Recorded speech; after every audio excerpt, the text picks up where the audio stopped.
আসসালামু আলাইকুম রহমতুল্লাহ। আমি আপনাদের মধ্যে যে ভিডিওটা নিয়ে এসেছি, ভিডিওটা হচ্ছে একটা ফলের ভিডিও, যেটা একটা বিদেশি ফল। এখন বর্তমানে বাংলাদেশে তুঁত গাছের সাথে গ্রাফটিং করে এই গাছটাকে তৈরি করা হচ্ছে। তো আমি প্রথমে আমার পার্শ্ববর্তী নার্সারি থেকে এই গাছটাকে নিয়ে এসেছিলাম। সেটাকে আমি আমার ছাদে লাগিয়েছি। লাগানোর কিছুদিন পরেই এখানে দেখি ছোট ছোট ফলের মতো। তো ফলগুলো দেখতে দেখতে আমি আস্তে আস্তে গাছটাকে পরিচর্যা শুরু করি। পরিচর্যা করতে করতে এখন বর্তমানে প্রতিটা গাছেই দেখেন ছোট ছোট ফলের মতো আছে। এটা কিছুদিন পরেই হচ্ছে একদম সবুজ আকার ধারণ করবে, তারপর এটা থেকে আস্তে আস্তে লালচে বরণ ধারণ করবে এবং ফাইনালি যখন পাকার উপযোগী হয়ে যাবে, খাবার উপযোগী হয়ে যাবে, তখন সেটা কালো হয়ে যাবে। আর এটা খেতে বেশ সুস্বাদু। তো আপনারা আপনাদের ছাদে এটা ট্রাই করতে পারেন।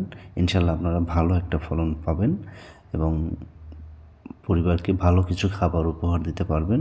যে ফলগুলো আপনি বাজারে কিনতে গেলে অনেক দাম পড়ে যাচ্ছে, সেক্ষেত্রে আপনার যদি একটা ছাদ থাকে, আপনি সেই ছাদে এটাকে লাগিয়ে আপনি পরিচর্যা করে আপনার পরিবারের সাথে এই ফলটাকে ভাগাভাগি করে খেতে পারবেন। এতে আপনার পরিবারের চাহিদা মিটবে।